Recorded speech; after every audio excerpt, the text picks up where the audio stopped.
This mighty machine sparked a revolution in our use of media. It's a Sony Betamax video cassette recorder from 1979. This monster weighs about 36 pounds. The engineer in me finds it fascinating. There's nothing digital. It's a truly analog machine. All moving pieces and parts. Early adopters of the Betamax used it to record television shows, a revolutionary concept at the time because prior to the Betamax, you had to watch a show when it was broadcast. It threatened the entertainment industry so much that in 1979, they argued that recording television shows at home infringed on their copyright. It all came to a head in a Supreme Court case, Sony Corporation of America versus Universal City Studios, where 5 justices allowed home recording. Although Sony won this court battle, they ultimately lost out to a machine that used this size tape. This is a VHS recorder made by Sony's great rival, JVC. Both machines solved the same problem: how to store information compactly on a tape.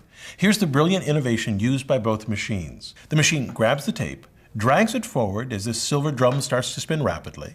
The drum has 2 electromagnets called heads arranged on opposite sides of the drum that read the magnetic information on the tape. That rotating head allowed for a compact recorder. In many previous recorders, the magnetic heads didn't move, only the tape. Because there was a limit to how fast the tape could move, it took a lot of tape, about a 7-inch reel, to record an hour, which meant that a movie would need 2 7-inch reels inside a cassette. So the rotating heads dramatically reduced the amount of tape needed, reducing the size to where it could be easily held in a cassette. So if the machines are so similar, why did Betamax lose to JVC? Many thought the Betamax machine would win. It had the better image quality, and the Betamax is decidedly better built. Compare ejecting a tape on the Betamax to the VHS. First, watch the Betamax. Note how smooth it is, and then watch the VHS. That's abrupt and will wear out the mechanism, yet, to my engineer's eye, the VHS was the better solution. First, the VHS was lighter than the Betamax, 29.5 pounds compared to 36 pounds for this Betamax machine. That's a huge difference for a mass-manufactured object. It impacts everything from material costs to assembly time to shipping costs. So, at the low end of the market, the VHS machines were cheaper than Sony's Betamax. Second, the earliest Betamax tapes played for only 1 hour, VHS played for 2 hours, enough time for a movie.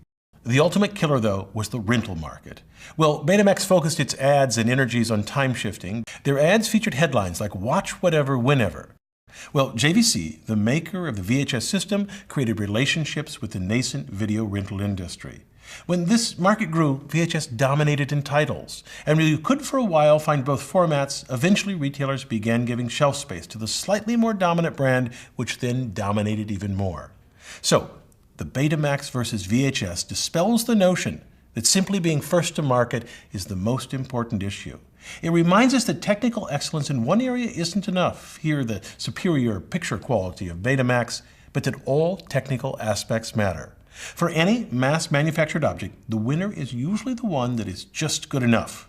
I'm Bill Hammack, the Engineer Guy.